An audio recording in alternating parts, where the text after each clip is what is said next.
Bueno, pues como decía, que aunque estamos en una nación que tenemos el complejo de ser un poco machistas, hay que decir que con toda seguridad, no digo probabilidad, con toda seguridad somos la nación que más consideración, tanto histórica, legal, como tradicionalmente, ha elevado a la mujer.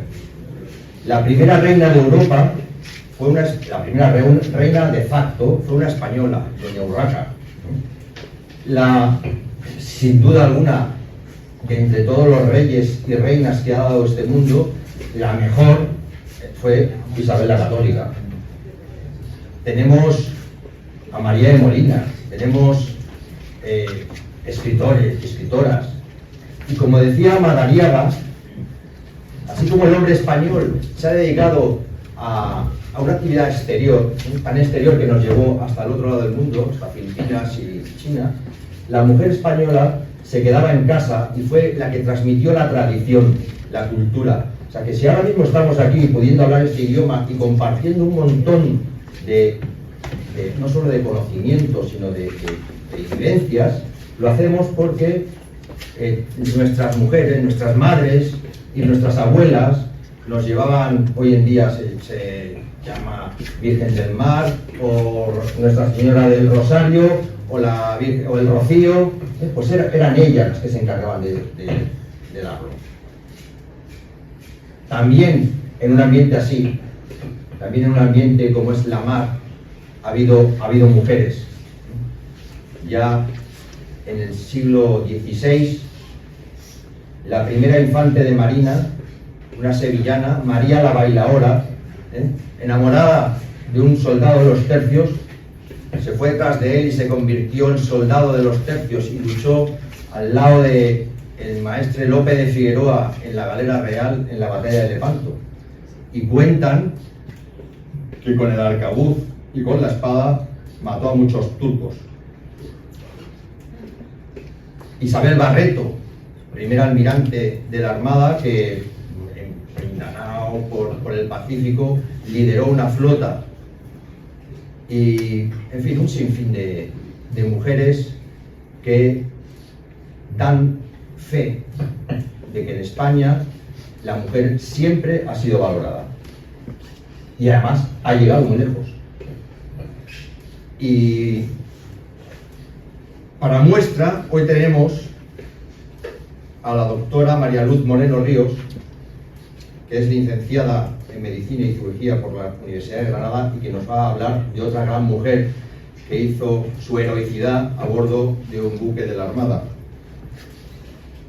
Doña María Luz Moreno, además de su licenciatura, tiene estudios y prácticas de investigación del Ministerio de Educación y Ciencia en el Departamento de Otorrinolaringología del Hospital Clínico San Cecilio de Granada.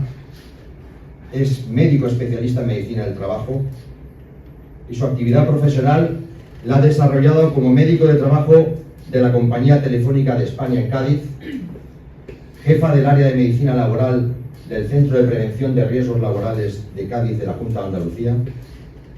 Ha sido jefa de servicios de medicina del trabajo en el Hospital Americano de la US Navy, donde además encontró un marido, capitán de navío Robert Mason de la US Navy, que se encuentra con nosotros. Ha participado en numerosos congresos nacionales e internacionales con distintas ponencias y ha impartido cursos, conferencias y charlas siempre relacionadas con la prevención de enfermedades, riesgos laborales y educación sanitaria. Doctora, le agradezco sinceramente que haya cogido el guante que le lancé hace unos meses y que se encuentre hoy con nosotros.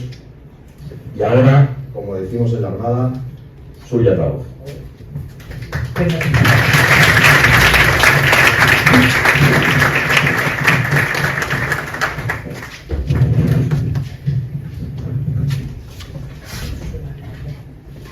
Bueno, buenas tardes a todos. Lo primero, darle las gracias a la Comandancia de Almería y de Granada que me haya hecho esta invitación tan maravillosa. ¿Se escucha bien? Sí. ¿Sí?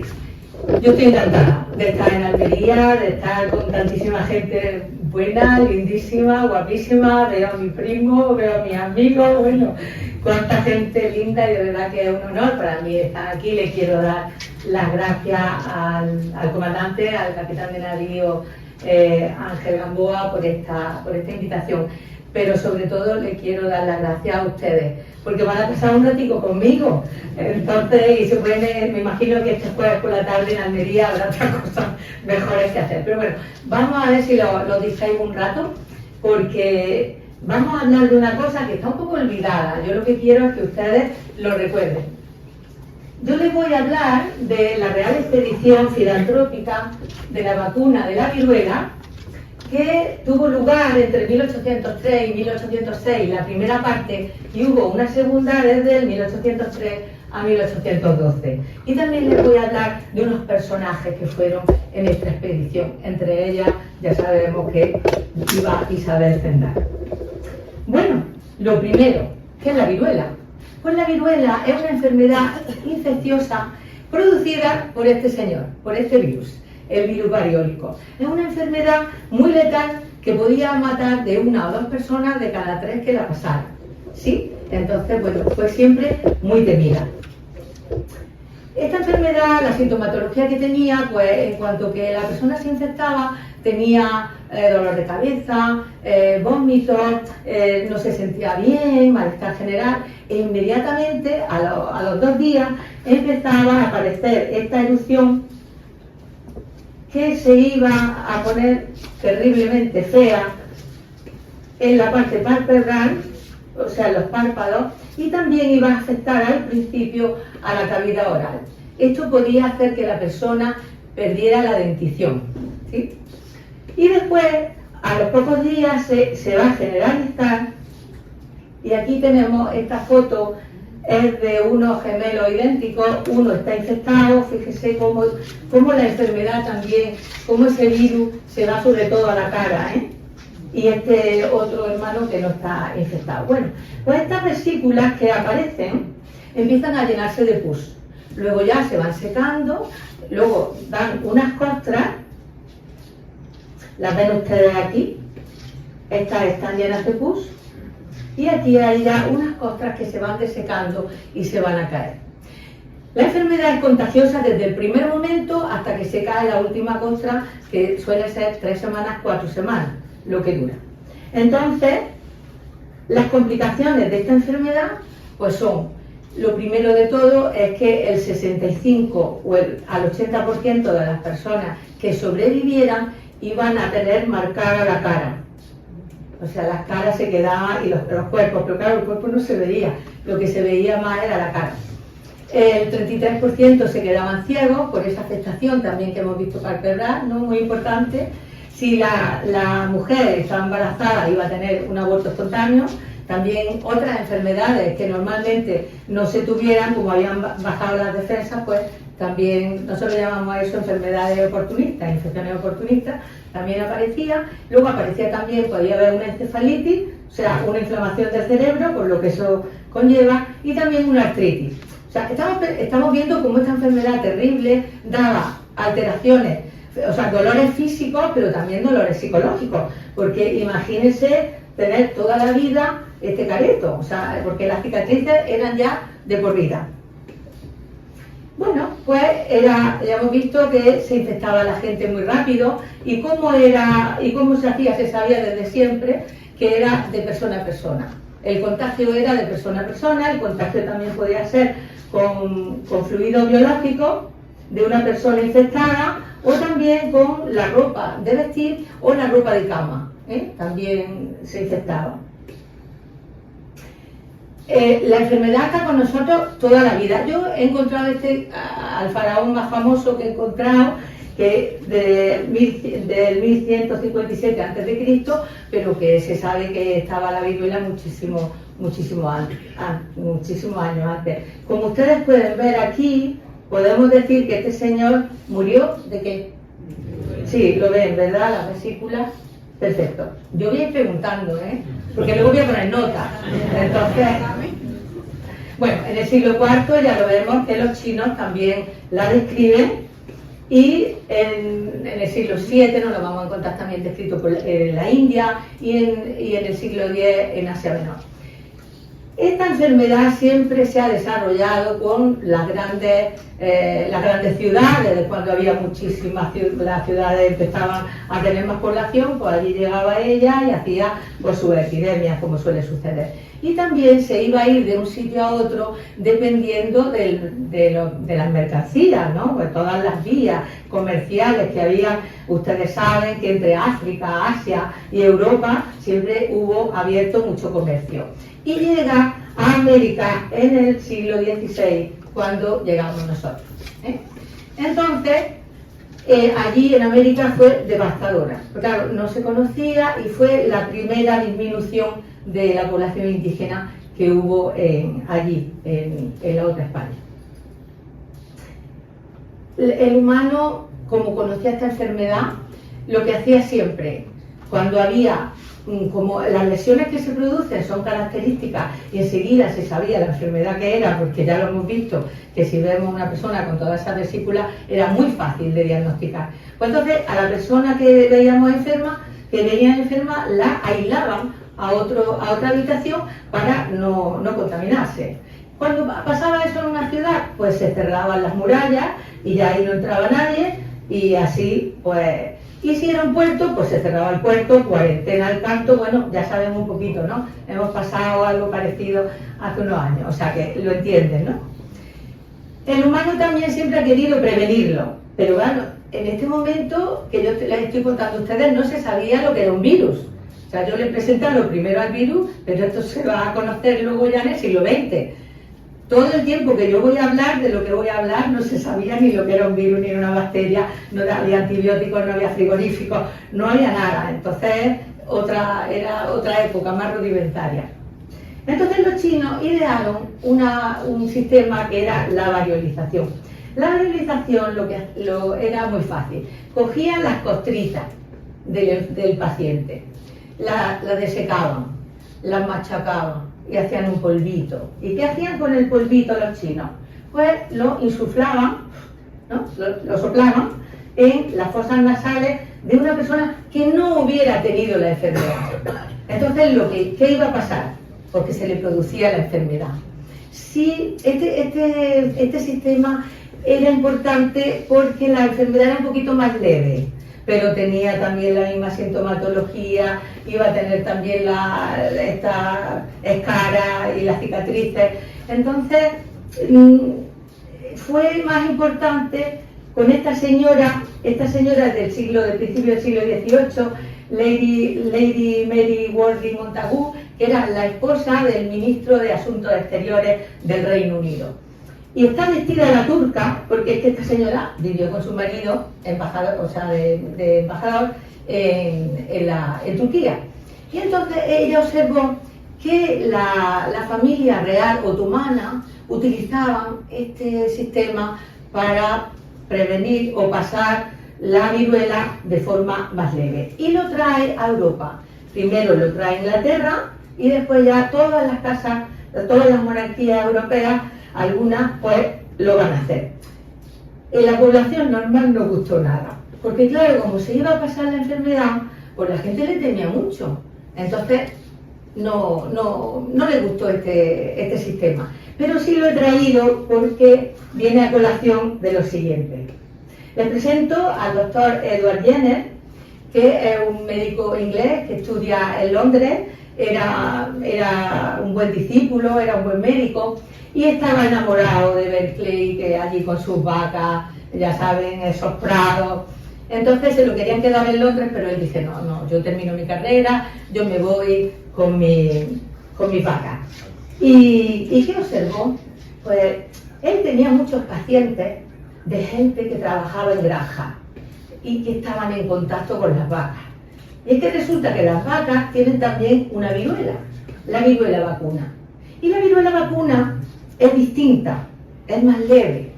Entonces él empezó a observar que venían ordeñadoras que estaban en contacto con las ubres de las vacas, porque en las vacas donde se producía todas estas vesículas eran en la ubre. Entonces ella del contacto le salían estas lesiones que se parecen mucho, ¿no?, a la que hemos visto también, a la humana, pero esta es la viruela vacuna. Entonces estas señoras tenían estas lesiones, les duraba también más o menos lo mismo, sus 3 semanitas, sus 4, y llegaban solamente a lo que contactaban con las vacas, o sea, las manos y los antebrazos, y lo demás, nada. Pero lo más importante, cuando ellas curaban, esas lesiones curaban, nunca padecían la viruela humana. ¿Y por qué se daba cuenta él? Porque ninguna estaba picada. Era muy raro ver a una lechera o a alguien que estuviera, también había hombres, ¿no?, que estaban en contacto con las vacas, que estuvieran picadas. Bueno, pues esto le costó a él 23 años de observación, ¿eh? Y entonces, el 14 de mayo de 1796, se va a hablar con su jardinero. Esto no lo hagan ustedes porque esto ahora no se puede hacer. Pero entonces sí, él se va a hablar con su jardinero y le dice: ¿me prestas a tu niño, que quiero yo hacer un experimento con tu niño? Y el jardinero, que diría, este tío es un buen médico, pues le dice que sí. Y entonces pues se lo presta. Y aquí tenemos como Jenner, aquí lo vemos más mayor, luego lo voy a sacar más jovencito, porque era más joven. Aquí lo vemos más joven, sí. Pero bueno, Jenner le está poniendo, le hace una incisión al niño, el niño tiene 8 años, y no ha pasado nunca la enfermedad. Eso es importantísimo. Siempre vamos a hablar de niños que no han pasado la viruela humana, ¿eh? Y entonces le va a hacer una incisión y le va a poner un poquito de pus que le ha cogido a la ordeñadora, a su paciente ordeñadora, ¿sí? Bueno, pues este niño la primera noche le va a pasar muy bien y la segunda noche, bueno, un poquillo así, el sueño, pero bueno, bien. Enseguida le va a salir, donde le ha puesto el pinchacillo, pues ahí le va a salir la vesícula con el pus, todo, y lo va a curar y ya está. Bueno, pues ahora cura, ¿y qué creen ustedes que hace Jenner? Pues ahora coge y le hace otra incisión y ahora le va a poner un poquito de pus de una vesícula, pero de un paciente que tiene la viruela humana.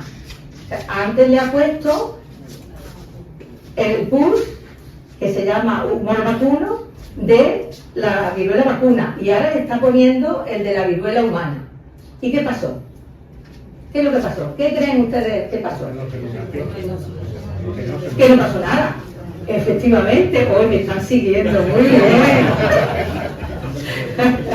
Bueno, los términos médicos algunas veces son complicadillos, pero bueno, aquí está todo el mundo entregado. Muy bien, muchísimas gracias. Bueno, pues efectivamente, no pasó nada. Bueno, pues estamos ante un hallazgo importantísimo. Estamos ante el hallazgo de la primera vacuna de la historia de la humanidad, de la historia de la medicina. Esto fue un hallazgo, pero estupendo. Y bueno, vacuna, ¿de qué viene? Del latín vaca. O sea que si ustedes se quedan con eso, si no lo sabían, y si no se quedan con eso, yo ya me doy por contenta, porque es verdad, la palabra vacuna viene de vaca en latín, ¿sí? Porque entonces todos los hallazgos se hacían en latín, ¿eh? Los hallazgos científicos pues se hacían en latín. Bueno, esto fue una revolución en todo el mundo. Entonces sabemos cómo se llamaba la ordeñadora, Sarah Nelmes. El niño del jardinero se llamaba Jane Phipps y la vaca se llamaba Blossom. O sea, hasta ahora nos han llegado los nombres. Imagínense lo importante que fue este hallazgo. Bueno, pues Jenner, que era más joven que el primero, tenía también un bebé, y entonces su bebé, su niño, y también lo vacuna. O sea, tiene ya tanta... bueno, claro, sabe que ha descubierto una cosa estupenda. Esto, ustedes saben lo que son las vacunas, podemos repasarlo, ¿no? Son unas sustancias que se van a introducir en el cuerpo humano, entonces el cuerpo humano lo que hace es enfrentarse a esa enfermedad y enseguida la ataca, puede con ella, pero también se produce otra cosa, que es que se queda la foto del individuo que ha entrado, para luego, cuando vuelva a entrar, si va a volver a infectarnos, el sistema inmune ya va enseguida y o bien lo pasamos mucho más leve o no lo pasamos nunca. Y esos son los principios de todas las vacunas. Es como si estuviéramos produciendo una enfermedad en miniatura, pero para que el efecto sea un recordatorio para siempre, ¿sí? Bueno, pues así, esa fue la primera, luego va a venir Pasteur, luego van a venir todas las vacunas que ustedes conocen. Otra cosa muy importante, ¿por qué se ponen los niños? ¿Por qué empezamos tan pronto a vacunar? Porque son los más desprotegidos. En cuanto que empecemos más pronto, pues más protección le estamos dando. Hay vacunas de los chiquitillos, en nuestra edad también hay vacunas. Yo invito a todo el mundo que cuando haya una vacuna, que se la ponga, que mejor es que nos sobre, que no que nos falte. En fin, él escribe un libro a los 2 años y aquí les traigo, claro, entonces no había fotografías, estamos a finales del siglo XVIII, tampoco había fotografía, entonces lo que había era dibujo. Y lo que en este dibujo estamos viendo, vemos una lanceta, que es con lo que se hacía, no era un pinchacito, pero como un arañacito, ¿no? Como si hiciéramos una laceración con la lanceta. Y luego vemos aquí este niño tan estupendo, que nos está enseñando, el perrillo lo mira el perrillo. Bueno, pues el niño nos está enseñando que le han puesto, ¿no?, 3 picaduras, y aquí vamos a ver, al 4.º día, cuando se le hace la picadura, al 4.º día aparece ya como una pupilla, ¿lo ven? Y luego ya al 8.º día empieza a aparecer el pus, ese que hablamos, parece como una roseta, ¿no? Como una rosa. Pero es que al 10.º día está eso ya, y ahí esa parte es muy importante, porque claro, ¿de dónde vamos a coger nosotros para poner la vacuna en aquellos tiempos? Pues o de las vacas infectadas, ¿sí?, o de los niños, o de las ordeñadoras. Es que no había otro sitio. Entonces esto es muy importante. Otra cosa que sucedía, esta pupilla que se llama falsa vacuna. Bueno, pues eso es que si ese pus no está bien, bueno, pues le da el sol, le da el calor, enseguida pues se pierde, ya no sirve. Y entonces si nosotros vacunamos con eso, lo único que vamos a hacer es nada, es que no se parece en nada. Y eso quiere decir que no ha aprendido, que la vacuna está mal hecha, que no ha servido de nada. Esa persona no tiene inmunidad, ¿sí? Bueno, pues yo les traigo aquí cómo es la cicatriz que produce la vacuna de la viruela. Es una cicatriz también muy característica, es ovalada, y luego nosotros los médicos decimos, ¿a qué se parece esto? A un festón, ¿a que sí? Festoneada, ¿no?, más oscurita, y es umbilicada, o sea, como si fuera un ombligo, está metida hacia adentro. Es muy fácil también de saberla porque hay otras que están hacia arriba, y esa es la de la tuberculosis, por ejemplo, ¿no?, la BCG. Entonces es muy fácil saber las cicatrices de la vacuna. Claro, volvemos a lo mismo. En ese momento, finales del siglo XVIII, no tenemos neveras, no tenemos laboratorios, apenas, estamos fatales. Entonces, ¿cómo se puede llevar también la vacuna? Pues otra forma de llevar el humor vacuno, que es como se llama, ese pus, era, se cogía un cristal de laboratorio y una hebra de algodón en rama, y ahí se colocaba un poquito de pus. Se cerraba con otro vidrio, por eso se llama conservación entre cristales o entre vidrios. Se forraba de parafina, se sellaba muy bien con parafina, con cera, y luego se liaba en unos paños negros para que la luz no pasara.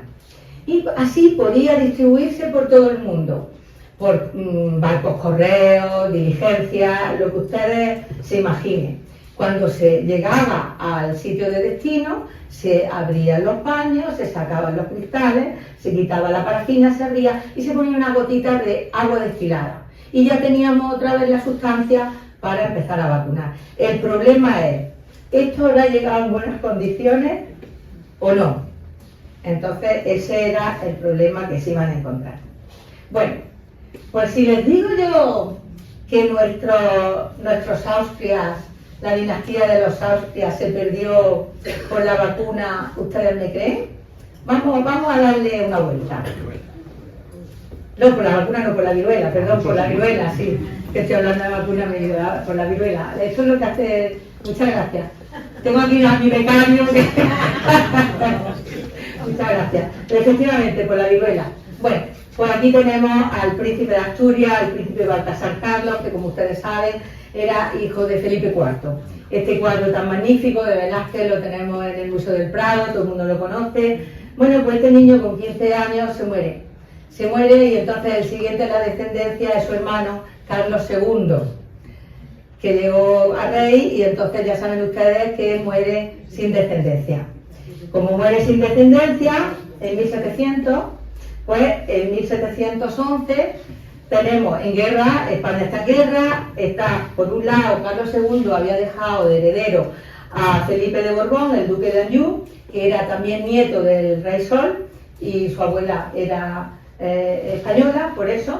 Y luego por otro lado, claro, los Austria, que llevaba ya también unos siglos, dice, hombre, yo también quiero, ¿no? Es que era un pastel goloso, yo también quiero la monarquía española. Y entonces nos mandan a Carlos de Hamburgo, archiduque de Austria. Hay una guerra, que ustedes lo saben, ¿no? Y una guerra de sucesión, y resulta que en el 1711 va a pasar una cosa. Llega la noticia de que ha muerto el gran delfín Luis de Francia, que era el padre de Felipe de Anjou. Pero es que unas semanas después bueno, los franceses sí tienen más para heredar, tenían más en la lista. Felipe había dicho que no quería ser rey de Francia, que él quería ser rey de España. Y ellos tenían más caballeros, más hombres para ser rey. Pero sin embargo, a las pocas semanas muere también. ¿De qué muere? ¿De qué muere el gran delfín? De viruela. ¿De qué va a morir el emperador José? De viruela. Y entonces, claro, su hermano, vamos a ver, su hermano, Carlos de Hamburgo, pues se tiene que ir para ser coronado emperador de Austria. Y esto, bueno, pues ya también favorece a Felipe V, que va a ser cómo va a llegar el duque de Anjou a ser rey de España. Luego entonces, ¿la viruela ha favorecido a los Borbones? ¿A que sí? Un poquito. Bueno, esto lo traigo a colación porque la viruela no hacía distinción. La viruela atacaba, le daba igual. Chicos, que grandes, que nobles, que pobres, a todo el mundo les atacaba por igual. Y entonces, Felipe V llega en 1724 y dice, bueno, pues yo ya llevo aquí unos años en España del rey, yo estoy un cansado, mi niño tiene 16 años, pues yo le voy a dar la corona a mi hijo que llega a ser el rey Luis I de España. Y 7 meses después se muere de viruela. Entonces Felipe V tiene otra vez que volver a ser rey de España. Bueno, pues esto es lo que nos concierne a nosotros, pero es que hubo un lío en toda Europa. Miren ustedes, la reina Ana II de Gran Bretaña muere de viruela. Está Pedro II de Rusia y la reina Ulrica de Suecia. O sea, que hubo un desastre, un movimiento increíble. Bueno, después de esos reyes vino el hijo de Felipe V, ustedes lo saben, Fernando VI. Fernando VI había pasado la viruela, pero había sobrevivido. Luego viene su hermanastro, Carlos III, que había pasado también la viruela en Italia y había sobrevivido. Y al otro lado voy a hablar también del otro lado del Atlántico, porque tenemos aquí un americano. Entonces, en América también lo va a sufrir George Washington, que va también a sobrevivir, y también Abraham Lincoln. O sea, a todo el mundo la tenía. Y ahora ya llegamos a los que a nosotros, los de esta historia. Estos son los mejores, los del momento, de los que hay que hablar mucho. Es la familia de Carlos IV, maravillosa, pintada por Goya. Pero aquí tendría que haber una infanta, que es la infanta María Teresa, que muere en 1794, con 3 años. ¿Y de qué muere? De viruela. O sea que el rey Carlos IV también ha sufrido ya en sus carnes el paso de la enfermedad. Pero es que la reina María Luisa de Parma, qué cosa más curiosa. Fíjense cómo Goya nos retrata aquí a la reina con unas lesiones que ya hemos visto antes, ¿no? Cómo afectaba la cavidad oral, cómo afecta a los labios de la reina. Estas cicatrices son cicatrices de viruela. Pero es que si nos fijamos en la boquita de la señora, esta señora estaba desdentada. Fíjense en la forma de la boca, no tiene esos morrillos, ¿no? Esta señora efectivamente había perdido la dentición, eso era muy frecuente en esa época. Bueno, pues si unimos, el rey ha perdido a la niña, la reina también ha pasado la viruela, y también este rey ha heredado de su padre el amor por las grandes expediciones. En este momento la monarquía española está haciendo un montón de expediciones porque quiere saber cómo son sus dominios, cómo es el imperio, ¿no? Entonces yo le he traído algunas, pero hubo muchísimas. Yo les invito a que cuando vayan a Madrid se den una vueltecita por el Museo Naval, que ahí se aprende un montón. Entonces, bueno, pues la expedición de Jorge Juan, Antonio Ulloa, no solamente se sufragaba a los científicos españoles, también se sufragaba a los alemanes como Humboldt, que todo el mundo lo conoce, ¿no? También tuvimos la de Mociño y Sese y la de Malespina. Por favor, que Malespina llegó desde el Cabo de la Horno hasta Alaska. O sea, una cosa en unos momentos también, bueno, unas heroicidades. Otra cosa que les quiero yo contar es que este rey es un rey ilustrado. Estamos en el momento de la ilustración. Hemos cambiado y ahora la gente lo que cree es en el conocimiento y en la razón.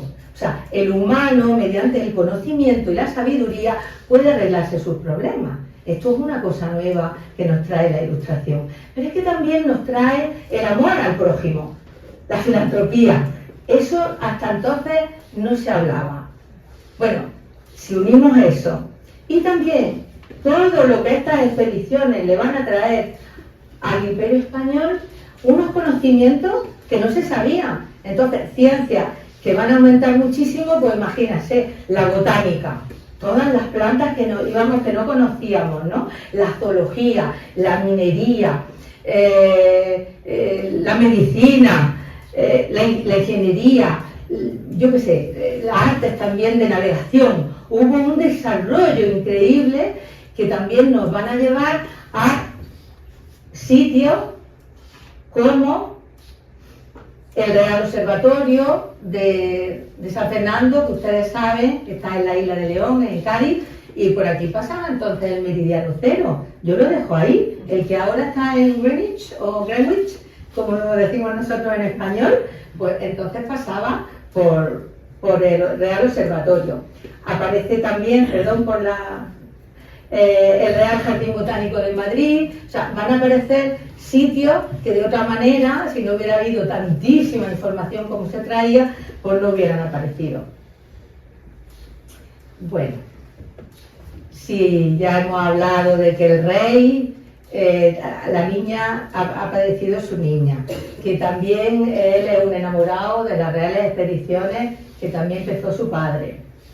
Y llega también la noticia de que en Bogotá, lo que antes era Santa Fe, lo que era el reino de Nueva Granada, capital Santa Fe, lo que hoy es Bogotá y Colombia, hay una epidemia y está muriendo la gente de viruela. Entonces el rey dice, hay que mandar allí la vacuna. ¿Por qué? Porque la vacuna, ¿se acuerdan? Era 1796 cuando se había encontrado. Bueno, pues en España, en 1798, 2 años después, ya hay una real orden para que se vacune a todas las personas que estén en asilo y también en orfelinato. Bueno, pues ahora el rey quiere más todavía. Ahora quiero llevarlo a la otra España, ¿sí? Entonces, así se va a gestar la Real Expedición Filantrópica de la vacuna de la viruela. Fue la gran operación humanitaria de la historia universal, fue la primera campaña mundial de salud pública, porque ¿Cuándo se ha visto una cosa como esta? Y también la primera campaña de vacunación mundial, porque es que es la primera vacuna, es que no había habido antes, ¿no? Bueno, pues esto fue una proeza increíble y es lo que yo quiero ahora desarrollar. Para hacer esto, el rey pues tiene a sus médicos los reales, que eran todos militares, eran militares, y entonces se elige a don Francisco Javier de Balmis y Berenguer, un alicantino que tiene ya 50 años, que ha estado ya en México, que ha estado en La Habana, que ha estado también en el sitio de Argel de 1775 y 79 de Gibraltar, que sabe también, bueno, es una persona que tiene un carisma increíble, un conseguidor, un carácter, y encima también tiene conocimientos en arte. O sea, antes no solamente tenías que ser médico, sino que también tenías que tener, y él pinta también muy bien. Bueno, pues él va a ser el director. ¿Y por qué va a ser el director? Porque él ha traducido, ¿se acuerdan del libro de Jenner? En inglés, pues luego hubo un francés que era Moreau de Assad, que lo tradujo. Bueno, pues ahora, como este sabe francés, Balmis va a traducir del francés al español. O sea, lo acababa ya de traducir. O sea, ¿a quién vamos a buscar? Pues uno que ya sepa mucho. Y además había hecho un reglamento para saber explicar cómo era el método correcto para vacunar, las medidas para convencer al pueblo, porque había que convencer a los gobernantes, que convencer al clero, que convencer a los padres para que dejaran a los niños vacunarse.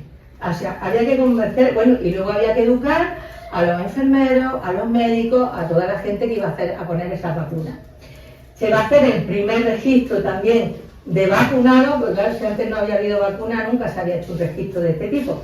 Y luego otra cosa muy importante, en cada ciudad por la que pasara tenían que hacer juntas centrales de vacunación, que eran como unas clínicas donde allí a los médicos y los enfermeros se les explicaba cómo lo tenían que hacer, y lo más importante, tenían que mantener el virus vivo en personas. ¿Me entienden? Entonces eso era importantísimo.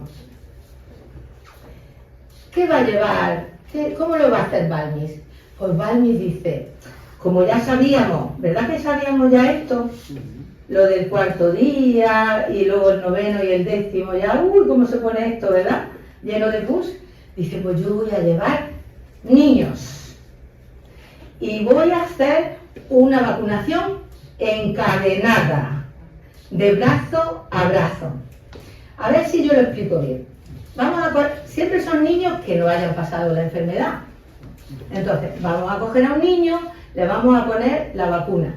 Vamos a esperar esos 9-10 días que salga el pus, y con ese pus vamos a ponérselo al siguiente niño.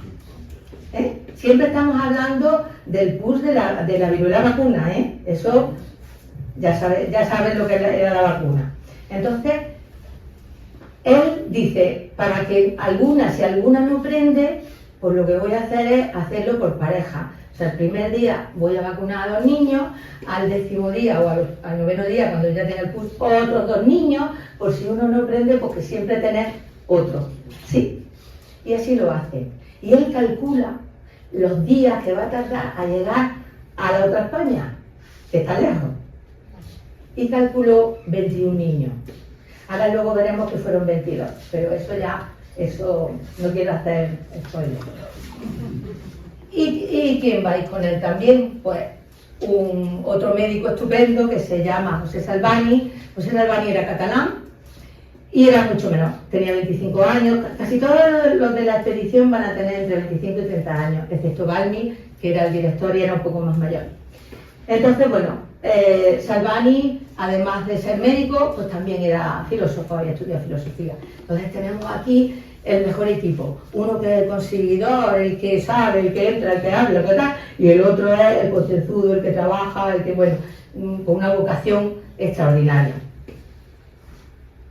Y aquí ya tenemos la Gaceta de Madrid. Por ejemplo, yo le he traído prensa de aquel momento porque esto fue conocido y anunciado a bombo y platillo, ¿no? Entonces, pues efectivamente dice que el precioso descubrimiento de la vacuna, por la solicitud del rey, mandarlo a sus dominios, porque es una horrorosa plaga, todo eso ya lo sabemos, ¿no? Y que va a ir, que va a ser costeada con el real erario, ¿eh? O sea que el rey tiene una especial implicación en esta aventura. ¿Y de dónde se van a sacar los niños? Pues se va al Orfelinato Central de Madrid y allí se recogen 10 niños. Estos 10 niños van a ir a la Galicia, entonces él calcula 10, en el camino se va a morir uno, se va a morir de otra cosa, pero se les va a morir uno y ellos hasta que salen en la expedición van a tener 3 niños usados. Bueno, pues esos 3 niños que ya han sido usados, que ya han sido vacunados, volverán a Madrid otra vez con sus compañeros, ¿sí? En la misma Real Orden, también de octubre, dice que se tiene que contratar a una mujer. Porque no está bien que los hombres cuiden de niños. No porque no sepan cuidarlo. A lo mejor yo creo cuando he leído era más por asuntos más turbios. ¿Me están entendiendo, verdad? Sí.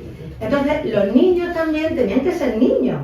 Entonces se van a llevar niños entre 3 años y 9 años. O sea que son muy niños. Y había que buscar a una señora. Cuando llega Balmis a La Coruña, se encuentra, anda, mira, ya hasta aquí, Isabel Zendal Gómez. Isabel Zendal Gómez era la rectora del Orfelinato de la Caridad de La Coruña. Tenía 30 años y tenía un niño que no había pasado la enfermedad. Entonces ella dijo, pues sí. Y encima la Real, aquí esto sí hay que dar, vamos a dar hasta un aplauso. Porque en la Real Orden dice que a ella, a la señora que se contrate, se le va a pagar lo mismo que a un colega enfermero.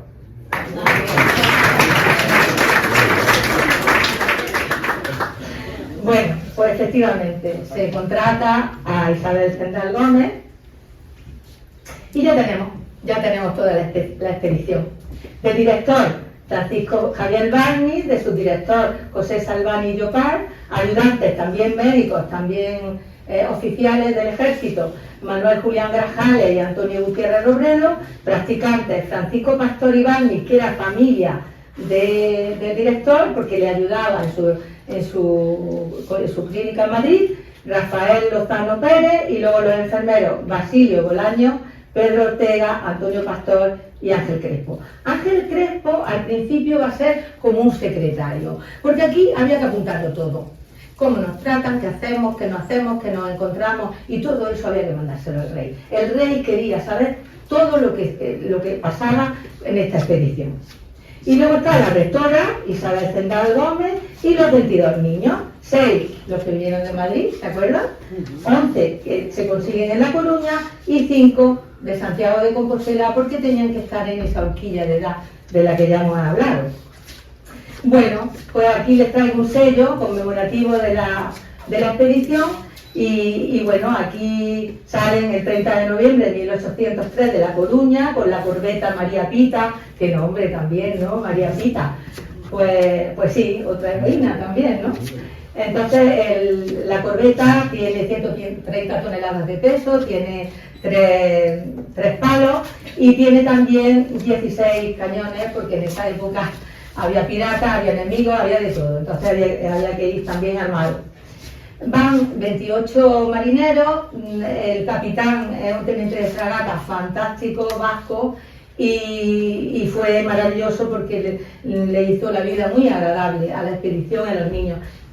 Pero ese barco fue fletado especialmente para ellos, o sea, para que fueran los niños a gusto, con comida. Además a los niños se les hizo también un ajuar, llevaban su maletita con su ropita, con su todo, porque ahora veremos lo importante que también va a ser eso. Bueno, pues ya vemos en la Gaceta de Madrid cómo... bueno, que miro para atrás, perdón. No, ahora perdón, me van a perdonar, pero esto ya lo hemos visto. En la siguiente, pues ya sabemos que ha llegado a Tenerife. A las 2 semanas llegan a Tenerife. En Tenerife lo reciben fenomenal. Hay como si fuera una procesión, ¿no? Imagínense los niños vestiditos estupendos, peinados, esa Isabel de Cendal como loca, porque ella tenía que cuidarlo, ella tenía que educarlo, ella tenía que mantener a los niños, la higiene de los niños, ¿no? Y entonces llegan con música, bueno, por lo que es la presentación de la Real Expedición de Tenerife. Y lo bueno que tienen allí es que los gobernantes ofrecen 10 de sus hijos chicos que sean vacunados en público.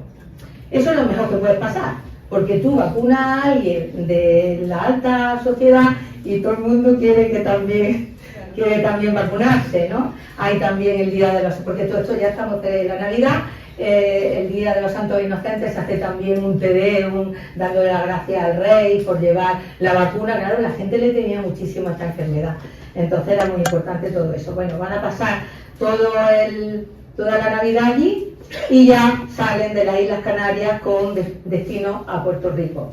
Aquí esto va a durar 3 meses, por eso llevaban tantísimos niños. Los 21 más el niño de Isabel de Cendal. Ellos saben que se van a encontrar esos días también a los niños van a perder el miedo. Los niños fueron unos héroes, de verdad que sí, fueron unos héroes, porque no fueron solamente los 22 niños, ahora vamos a ver que hay muchísimos más. Se calcula que fueron más de un centenar de niños los que se usaron para todo esto y fueron verdaderos héroes. Y también ellos veían que lo que se le hacía, el arañacillo en el barco, pues no era más que el que luego se hacían jugando, ¿no? Cuando jugaban por el barco como los marineros y eso. Y también Isabel de Cendal estaba cuidándolo. Barney y Salvani se van a encontrar esta situación, este es el mapa político que había entonces, ¿no? De todo el Imperio Español. Entonces son capitanes generales y virreyes con los que ellos van a tener que hablar. El rey ya ha mandado cartas para que todo el mundo sepa, pero luego van a tener que ir ellos también a convencerlo. Pues efectivamente llegan a Puerto Rico. En Puerto Rico la vacuna había llegado ya, había llegado entre vidrio, ¿se acuerdan? Entre cristales. Ellos también en la expedición llevan 2000 cristales, por si acaso, y 500 libros del protocolo que había hecho Balmis. Para ir dejándolo en todas esas juntas de la vacuna que hemos dicho. Pues efectivamente llegan a Puerto Rico, en Puerto Rico ya habían puesto la vacuna entre vidrios, el gobernador le dice que sí, que lo ha puesto muy bien, Balmis quería saber si había algún caso de falsa vacuna, ¿se acuerdan? Pero el gobernador no colaboraba. Entonces Balmis dice, yo tengo una epidemia muy grande en Nueva Granada, pues yo me tengo que ir. Y se van. Se van. Ellos quieren ir a La Guaira. La Guaira es un puerto que está aquí, en los Códigos de Venezuela. No llegan a La Guaira porque la María Pita se estropea. Tardan 13 días más en llegar. Entonces es la primera vez que la expedición está a punto del fracaso porque llegan con solo un niño vacunífero, solamente uno. Entonces cuando llegan allí se van a Puerto Cabello y el gobernador enseguida le ofrece 28 niños venezolanos. Esos niños no son de la inclusa, esos niños son que han convencido a los padres con la condición de que cuando termine su trabajo vuelvan otra vez a su casa, como así fue. Bueno, pues luego ya se van a Caracas. En Caracas lo reciben, ¿se acuerdan en Tenerife que lo pasaron estupendo? Bueno, pues en Caracas ya es una barbaridad, porque es que hay hasta fuegos artificiales. Imagínense los niños, los fuegos artificiales. Y también había aquí un oficial que era poeta y había hecho una oda a la vacuna. Entonces, bueno, pues se lee la oda, el gobernador ha abierto su casa, su palacio y hay una fiesta, los niños comen, bueno, se lo pasaron muy bien. Y también hubo un estreno de otra obra del mismo autor de teatro, dándole también las gracias al rey. Bueno, ellos llegan a los sitios, saludan y tal, pero enseguida luego se ponen a trabajar, a hacer juntas de vacunas, a educar médicos, todo ese tipo de cosas. Pero de verdad que ahí fue un recibimiento muy bonito. Bueno, pues llega el 8 de mayo de 1804 y ahí deciden separarse. Salvani se va a ir a todo Sudamérica con la mitad de la expedición y Balmis con Isabel de Cendal y la otra mitad se va a dirigir a Centroamérica y Norteamérica. Bueno, vamos a quedarnos con Balmis ahora, ¿no? Se van a separar y entonces Balmis se quiere ir a La Habana. Sale de La Guaira ya con el María Pita, que ya está arreglado, pero ahora el mar Caribe no está bien. Está muy mala mar, hace mucha calor, los niños se ponen malos, ellos quieren ir a Santiago de Cuba, no pueden llegar, tienen que irse a La Habana porque no pueden. Están todos malos. Llegan a La Habana y allí el recibimiento es increíble. Ya la conocían, la vacuna también entre cristales, pero el recibimiento es, la gente se lleva a los niños a sus casas para cuidarlos, para que estén mucho mejor. Bueno, fue increíble, se vacunó más de 10.000 personas, o sea, fue estupendo. Aquí hubo un problema, que no había niños voluntarios para ir en la expedición. A todo esto los niños españoles también iban, ellos ya estaban vacunados, pero ellos seguían, ¿no? Y entonces Balmis tiene que comprar 3 esclavas de color en La Habana y un niño tambor. Entonces en los ejércitos pues había niños tambores que se ofrece voluntario porque sabía que era una buena obra. Y con esos 4 puede llegar hasta México. Aquí, así sale. Y en Sisac, en la península de Yucatán, ya llega y luego se va a Veracruz. En Veracruz, él se pone malo. Va a hablar primero con el gobernador, bueno, le da larga, él se pone malo y ahí se deprime Balmis porque ya le está pesando mucho, es una labor ardua, pero bueno, luego ya se pone bueno y vuelve otra vez a hablar con el gobernador y el gobernador le va a prestar ayuda y le va a dar 3 soldados voluntarios, 3 reclutas voluntarios, con lo que él se va a presentar en Ciudad de México. Como él ya había estado en México, ¿se acuerdan? Él quería llegar allí, saludar a sus amigos, que fuera todo maravilloso. Bueno, pues se encuentra que el virrey de México no estaba mucho por la labor. Entonces ellos empiezan a vacunar corriendo y lo que hacen es que se dividen, como siempre. Ya se han dividido en 2 grupos grandes. Bueno, pues ahora cada grupo se va a subdividir para vacunar más gente. Unos colaboradores se van a lo que hoy es Guatemala y todo el sur de México, Chiapas y todo eso. Y otros, Balmis, Isabel y otros colaboradores se van a ir al norte de la Ciudad de México y vacunan a todo el mundo. Pero es que no llegó todo, es que siguen subiendo y se vacuna lo que hoy pertenece a los Estados Unidos, entonces era dominio también español. O sea, Texas, Nuevo México, Arizona y California. Bueno, pues lo siguiente es que ya dicen, mira, ya llevamos mucho tiempo aquí, hemos vacunado a miles de personas, lo que vamos a hacer ya es prepararnos para irnos a Filipinas. Ustedes saben que para llegar a Filipinas había que esperar al galeón de Manila, que hacía un viaje 2 al año, solo. Bueno, pues aquí el virrey de México se lo pone complicado y no le da el permiso hasta que no llegue el galeón de Manila y certifique que no se ha vacunado todavía a Filipinas. Cuando eso sucede, pues Balmis tiene que ir al barco que hay, que es el Magallanes. El Magallanes lo tenía Diego Crespo, era el capitán, y ese capitán fue nefasto. Lo timó, le llevó 3 veces más por el pasaje y luego metió a los niños en sitios que no, porque estaba cargado de militares y de monjes el barco, y entonces pues tuvo que enfadarse ahí mucho Balmis. Bueno, todo esto que yo les digo de la gente que se porta mal, a este tuvo que devolver el dinero, luego también lo castigaron, lo multaron con varios años sin viajar, o sea, al virrey de México también le tiraron de la oreja, o sea, el rey luego puso también a quien se había portado mal, sí, le regañó también. Y ahora, ¿qué pasó? Vamos a dejar a Balmis, que se va hacia Filipinas en el Magallanes. Salvani se había quedado en Caracas, ¿se acuerdan? Porque él lo que quería era vacunar a todo Sudamérica. Entonces Salvani coge el San Luis, que era un barco que entra por el río Magdalena. Él quiere llegar a Santa Fe, lo que es Bogotá. Entonces por el río Magdalena. Y cuando llega al río Magdalena, a los pocos días de estar embarcado, en un callo de arena, el barco se queda allí. Entonces, gracias a Dios, todos los niños que llevaban y todos los bártulos y toda la expedición se salvan. Pero están 3 días perdidos. Esa selva, ese calor, esos mosquitos. Bueno, pues tienen la suerte de que lo ve un barco en la ribera y los coge y los lleva a Cartagena de Indias. Entonces, en Cartagena de Indias ya se ponen buenos y se recuperan. Y de ahí ya se van a pie, vaya, ya no en barco, sino por tierra, hasta Santa Fe.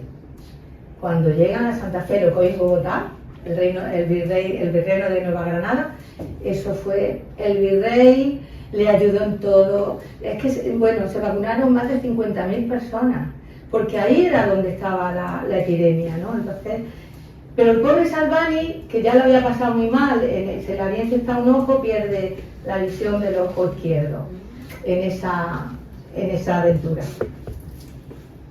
Bueno, pues vamos a dejar, si ustedes quieren, vamos a dejar a Salvani pensando que ya tiene que cruzar los Andes para llegar a Quito. Lo estoy contando según el tiempo, lo que hacía uno, y ahora nos vamos a Balmis porque es el mismo tiempo. Balmis ya sabemos que va a llegar a Manila. Cuando llega a Manila no lo espera nadie. Pero ellos ya sabían que si los gobernantes importantes no le hacían caso, ellos conseguían más, yéndose a los locales, que eso se lo ponían todo muy fácil y vacunaban mucha gente. Bueno, pues aquí se vacunó más de 10.000 personas. Y esto todos son islas, ¿eh? Esto es un sitio terrible lleno de islas. Aquí van a perder a un enfermero. El enfermero Ortega muere. Entonces había otro que era Ángel Crespo, que iba de secretario, ¿se acuerdan que hacía de secretario? Pero era también enfermero y aquí él retoma su posición de enfermero. Bueno, pues ahora Balmis dice, yo ya he terminado en Filipinas, me quiero ir a China, a la costa china, a Macao. Macao era una colonia portuguesa que estaba en la costa de China. Y entonces él se va con unos niños vacuníferos y el resto de la expedición, o sea, Isabel Zendal, con los otros que quedaban de la expedición, se van a volver a México. Porque los niños españoles que ya estaban vacunados se habían quedado en México, en el Orfelinato Real de México. Y entonces ellos querían volver. En la célula real también decían que esos niños tenían que darle un oficio hasta que ellos se pudieran ganar su jornal, o sea que los tenían que educar. Y entonces ellos vuelven también para saber si eso se estaba haciendo. Ellos vuelven en el 1807, porque claro, había que esperar al siguiente galeón de Manila. Aquí todo es muy dificultoso. Bueno, pues efectivamente va a salir Balmis a Macao, en dirección a Macao, y lleva 3 niños vacuníferos. ¿Qué nos queda? ¿Qué puede haber ahora? ¿Que ponemos un ciclón, por ejemplo? Pues efectivamente, a los 5 días de estar navegando por el Pacífico, un ciclón que hace polvo la fragata que se llamaba Fragata Diligencia, esta vez. Pues la fragata Diligencia se quedó allí. En eso entonces, yo no sé si ustedes lo saben, pero los marineros no sabían nadar. Entonces muchos perecieron. Balmis puede meter a 3 niños en una barquita y se quedan allí perdidos en el medio del Pacífico durante un montón de horas y de pronto ven unas velas y claro, les dio miedo, pues, a ver si son piratas. Pues no, van a ser unos pescadores chinos que se los llevan y los dejan en Macao. Cuando llega a Macao, el gobernador de Macao era un obispo portugués, porque claro, Macao era una colonia portuguesa. Entonces, Balmis convence, el obispo encantado y se vacuna también a toda la colonia. Y ahora dice Balmis, bueno, pues ahora quiero ir a Cantón. Cantón era el único puerto que tenía China abierta. En esos entonces, China estuvo mucho tiempo cerrado a todos los países. El único sitio en donde se podía mercadear los portugueses y los españoles era en Cantón. Bueno, pues allí va Balmis, allí convence a 20 chinos, porque allí el problema era el idioma. Allí nadie hablaba ni español ni portugués. Y entonces, bueno, pues y ahí se queda entusiasmado con lo que vio de la medicina china y de toda la farmacopea también que utilizaban los chinos, le encantó. Bueno, pues Barney se queda ya sin un duro, ya no hay duro, ya no hay dinero y vuelve otra vez a Macao y convence al dueño del barco para que lo lleve a Lisboa y luego se le pagará en Lisboa. Y efectivamente, cuando se entera el capitán de la proeza que había hecho este hombre, pues claro que lo lleva. Y luego yo he estado también indagando y luego nunca le pasó, no, lo invitaron, sí. Bueno, pues en este periplo se va a tardar nada menos que 7 meses. En esos 7 meses, Barney lo que va a hacer es poner en orden pues todo lo que él llevaba haciendo, pues montones de cartas, llevaba semillas de todos los sitios por donde había pasado, porque esta expedición como la otra, no solamente era para vacunar, también era para apuntar todo lo nuevo que se viera, de plantas, de medicinas, de personas, todo para engrandecer más y saber más del Imperio Español. Bueno, pues en esos meses él lo va a ordenar y lleva también un montón de semillas que luego las va a dejar en el Jardín Botánico de Madrid. O sea que eso es otra visita que tenemos que hacer, ¿no? Tenemos que ir a Madrid al Real Jardín Botánico. Bueno, señores, pues todo eso fue lo que hizo Barney. Recordarles también que en aquellos tiempos había que parar también el barco para habituallarse con comida, con bebida. Bueno, pues Barney bajó en la isla de Santa Elena, que era en ese momento inglesa, y estaba General Patton, otro Patton, que no tiene con el otro que vino luego, no. Y entonces, pues lo convenció y también vacunó a toda la isla, y el General Patton, pues públicamente se lo agradeció y dijo, aunque a un inglés ha encontrado la vacuna, ha tenido que venir un español dando la vuelta al mundo para vacunarnos a todos, ¿no? Entonces, bueno, pues también fue muy bueno. Llega a Lisboa y en Lisboa, como no tiene dinero, pues tiene que mandarle una carta al ministro Caballero, que era el ministro de Sanidad, digamos, de aquella época, de Carlos IV, y le mandan dinero. Y el 7 de septiembre de 1806, el rey Carlos IV lo recibe con honores, bueno, felicísimo, con toda la corte, en la granja de San Ildefonso. Y aquí termina la parte de Barney. Estamos en 1806, es la primera parte que le he dicho yo al principio.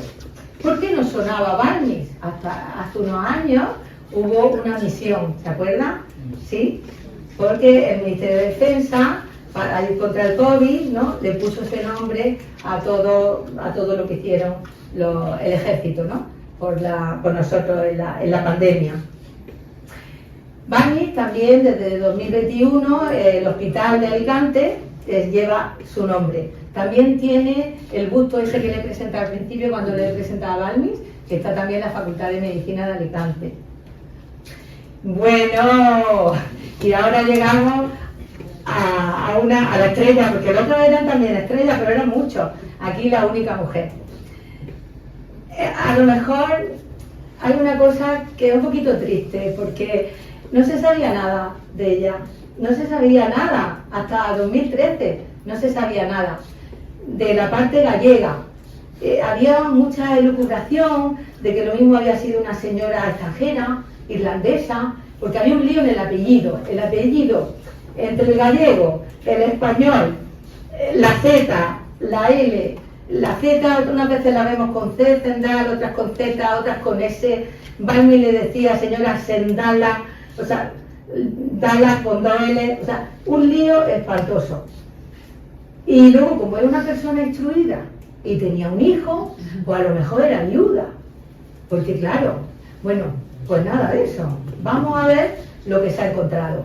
Sí es verdad que en 1975 ya a México le puso la medalla al mérito en enfermería el nombre de Isabel de Zendal.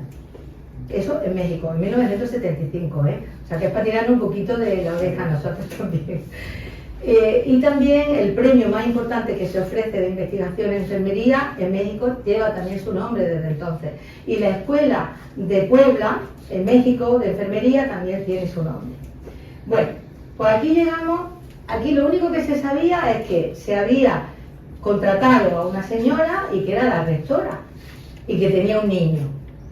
Entonces, como tenía 30 años, pues claro, había tenido que nacer en 1773. Pero no porque se hubiera encontrado la partida de nacimiento, que nunca se ha encontrado. Porque en el pueblo donde ella nace, empiezan a contabilizar las partidas en diciembre de ese año. Luego ella seguramente había nacido antes de diciembre y no ha aparecido nunca su partida de nacimiento. Bueno, pues en el año 99 hay un periodista gallego que se llama Antonio López Mariño, y este señor está haciendo un estudio porque había hecho un estudio de los premios de natalidad que daba Franco en Galicia por tener muchos niños. Y entonces dice, pues lo voy a ampliar también con los orfelinatos. Y ahora se va a hablar con una monjita, la hermana de la Caridad, que llevaban entonces el orfanato de La Coruña. Y esta señora, que se llama Pilar Bello, la madre superiora, le dice, que tú quieres buscar una gallega, tú estudia la Real Expedición Filantrópica, que verás tú lo que vas a encontrar. Entonces este hombre se puso, no sabía de esto, y dijo, uy, pues mira, empezó a estudiar y empezó a indagar y vio más de 30.000 actas de estas de nacimiento, ¿no? Y entonces, bueno, pues no encontraba. Pero de pronto encuentra que en la aldea de Santa Mariña de Parada, en el municipio de Ordes, en La Coruña, esto está entre La Coruña y Santiago, como mitad. Había ido el obispo allí, pues a ver a la gente, hacía 30 años que no iba el obispo. Y entonces en eso había ido a confirmar. Y en esa confirmación aparece el nombre de ella, que se sabía por México, porque ahora después llegaremos a lo de México, y su familia. Al aparecer la familia, pues los hermanos eran 9 hermanos. Entonces la mayoría luego se iban a La Coruña. ¿Qué hacían las niñas de estas aldeas? Irse a servir, ¿no? Pues entonces este hombre va al padrón de La Coruña de esa época y encuentra que en la casa del comerciante más rico y el que más daba al orfelinato, en esa casa estaba ella viviendo. Luego estaría seguramente sirviendo. Seguramente esta niña sería muy espabilada y a lo mejor el cura de su aldea la enseñó a leer o a escribir. Eso no se sabe. Se lo digo porque hay muchos libros que dicen eso, pero son historias noveladas. Yo les digo lo que me lo he leído todos los archivos de este hombre. Sí. Además se pueden consultar, eso está en las redes. Entonces también este hombre va a encontrar la partida de nacimiento del niño, de su hijo, porque el hijo se llama Benito, eso sí se sabía. Se saben todos los nombres de los niños, de los 22 que fueron. Entonces se sabía que se llamaba Benito Vélez Tendal. Entonces ella no se había quedado embarazada del señor de la casa, sino que había tenido un novio que se le escaparía, que no se casó con ella. O sea, que era una madre soltera. Nunca se hubiera pensado que en ese momento una mujer instruida, pues que fuera madre soltera y que viniera de una familia humilde, porque también se han encontrado las partidas de defunción y dice que se entierran por caridad, o sea, que dinero allí no había, ¿no? Bueno, también se van a encontrar 9 partidas de ella es madrina de 9 niños de la Inclusa, de donde ella trabajaba. Entonces, parece ser que como el comerciante tan rico donde trabajaba sirviendo es el mejor benefactor del orfelinato, a lo mejor cuando ella se quedó embarazada, pues para no estar en la casa, pues la llevaron seguramente allí. Y luego ella, como era también muy buena y era muy espabilada, pues llegó a ser rectora del orfelinato. Y ahí es donde la contrata Balmi, ¿sí? Entonces, también, gracias a Manolo Bustamante, que es otro investigador de México, él ha encontrado que cuando ella llega a México, a Puebla de Los Ángeles, pide una paguita, una paguita por todo lo que había hecho, ¿no? Ella había cobrado, ya saben ustedes, que la Real Expedición, eso también está en todos los archivos, lo que cobraron cada uno, si se moría, quién heredaba. Bueno, es increíble, ¿eh? El programa que hicieron, cómo lo ataron todo muy bien atado, ¿no? Entonces ella llega allí y pide una paga y se le concede por los servicios prestados. Si ustedes entran en internet, van a decir, ella murió en 1811. No, es que en 1811 se acabó la paga, porque en 1810 ustedes saben que empezó la independencia de México, la guerra de la independencia de México, y duró 11 años, hasta el 1821. Luego seguramente ahí se acabó la paga porque empezó la guerra, nadie sabe el año en que murió ella, ¿sí? Lo que sí se sabe que fue contratada por la Real Expedición, que fue... Barney tenía un carácter muy fuerte, entonces Barney era muy tirano, ¿no? Como era a lo mejor la gente en aquellos entonces. Sin embargo, todas las cartas que ha mandado el rey de cómo Isabel de Zendal se comporta son las mejores, porque dice, se está dejando la vida por los niños, o sea, dice unas palabras muy muy bonitas. Bueno, pues esto es lo que yo les quería contar de Isabel de Zendal. Isabel de Zendal, en el 2016, la Organización Mundial de la Salud la nombra primera enfermera en misión internacional, y ese mismo año en La Coruña se crea una cátedra de investigación en la Coruña, un premio que lleva su nombre, pero ya a raíz de que la Organización Mundial de la Salud le haya dado este galardón. Tiene también esta escultura en La Coruña. Y esto es el lío que les dije yo de los apellidos. Hasta en 1971 le pusieron una calle en La Coruña con un nombre que está todo liado, porque el Gómez, en uno le ponían Pérez, otro le ponían López, un lío. Y ya por fin, en el 2017, después de todo esto que le he contado yo del señor Antonio López, del periodista, pues le han quitado esa y le han puesto su calle en 2017 en La Coruña. En La Coruña también está el balcón de la Real Expedición, y en todo esto son los nombres de los niños. Aquí están todos los nombres, así que tenemos que hacer una excursión allí también por eso. Bueno, también nos suena, ¿no?, el hospital que se hizo cuando el COVID, ¿no?, en la Comunidad de Madrid, ¿no?, que se llama Enfermera Isabel de Zendal. ¿Y qué pasó con Salvani? Lo habíamos dejado, que quería llegar, ¿no?, estaba ahí atravesando los Andes. Bueno, pues efectivamente lo atraviesa, llega a Quito, y en Quito sufre un robo y le quitan casi todo el dinero, o sea que el pobre luego tiene que trabajar de aquella manera para volver otra vez a recabar más dinero. Y luego ya, una vez que ha vacunado toda esta mitad de la expedición a toda esta gente, pues tienen que atravesar otra vez los Andes para llegar a Lima. Aquí es terrorífico, tardan 5 meses, con tormentas, con frío, espantoso. El pobre había perdido un ojo, bueno, pues ahora ya está echando sangre por la boca, a los pulmones los tiene destrozadicos.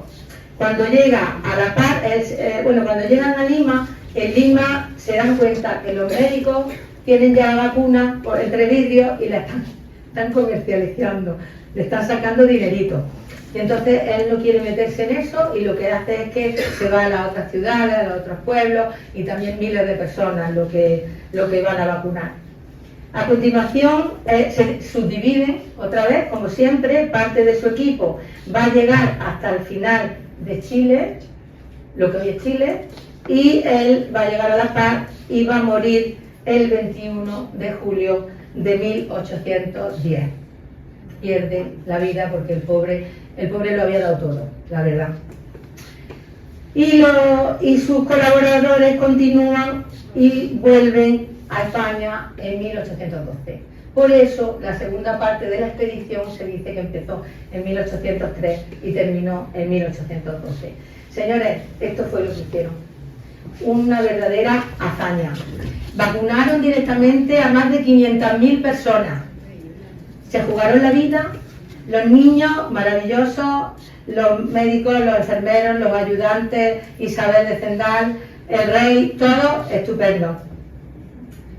¿Y qué pasó con la viruela? Pues la viruela, como ya vienen estos tiempos que ya hemos hablado, ¿no? De lo de América, llegaron los franceses, a España también nos invadieron, o sea, siglo XIX fue muy movido.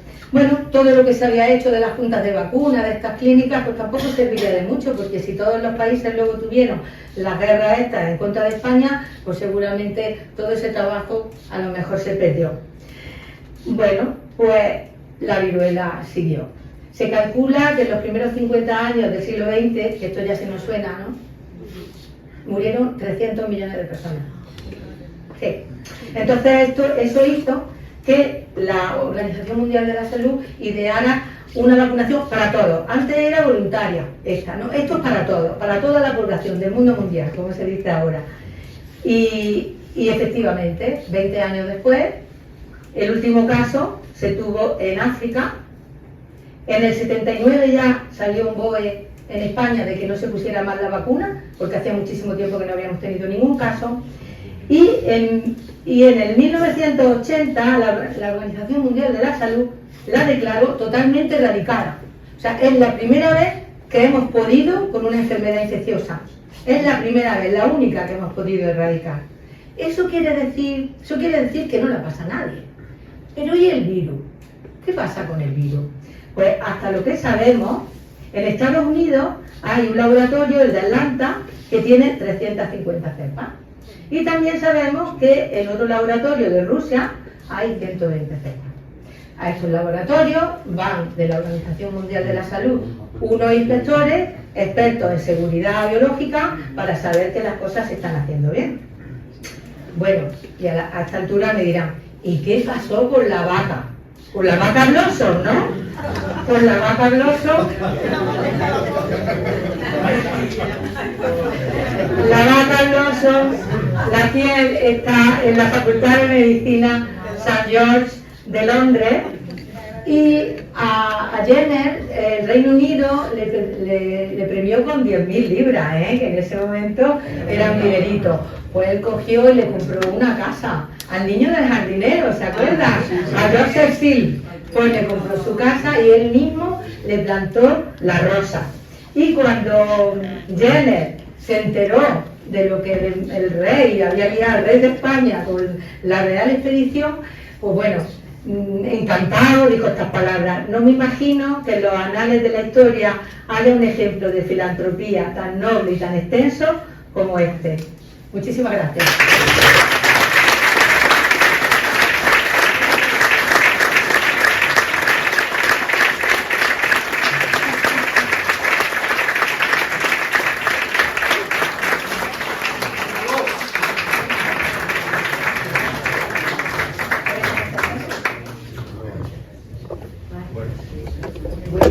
Mucho, ¿no? Qué periplo hemos hecho esta tarde. Sí, la verdad es que resumir 12 años, ¿no? Es brutal. Bueno, pues muchísimas gracias, María Luz, por esta estupendísima lección. Y ahora, antes de hacer el examen, si alguno tiene alguna pregunta, es el último momento antes de coger el papel y lápiz y contestar.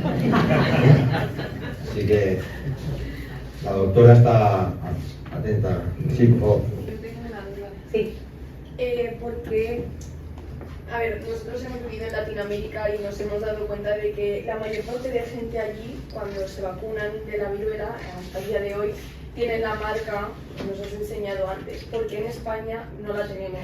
Es que, mira, ya no se vacuna. ¿Has visto la diapositiva que he puesto? Desde el año 80 ya no se vacuna nadie.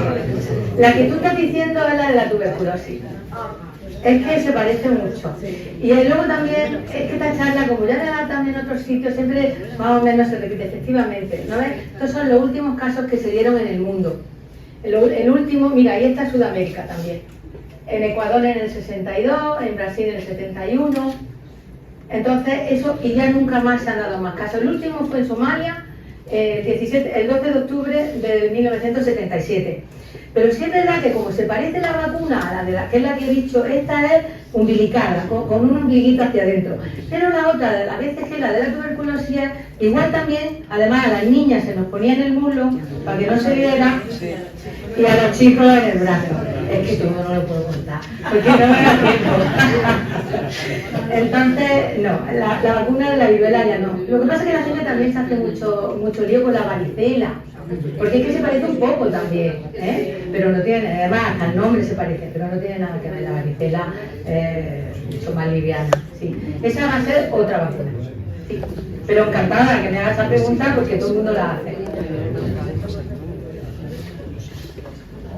A ver, otro valiente. Una valiente. Fue 300 millones que Sí. se murieron en lo primero Sí. del siglo pasado. Del siglo pasado, sí. Por eso la Organización Mundial de la Salud se puso firme y dijo, ahora vamos a vacunar a todo el mundo. Aquí no hay voluntariedad, aquí es a todo el mundo. Y fíjate tú, en 20 años se acabó, sin pom. Eso también tiene una moraleja, ¿no? Bueno, pues si no hay ninguna pregunta más, yo para destacar, aparte de doctora Isabel Tendal, hay que agradecerle a la Armada que os está alojando aquí y que gracias a ella estáis escuchando esta conferencia y que gracias a ella se hizo esa expedición que tanto bien le ha hecho a la humanidad. Muchas gracias. Gracias.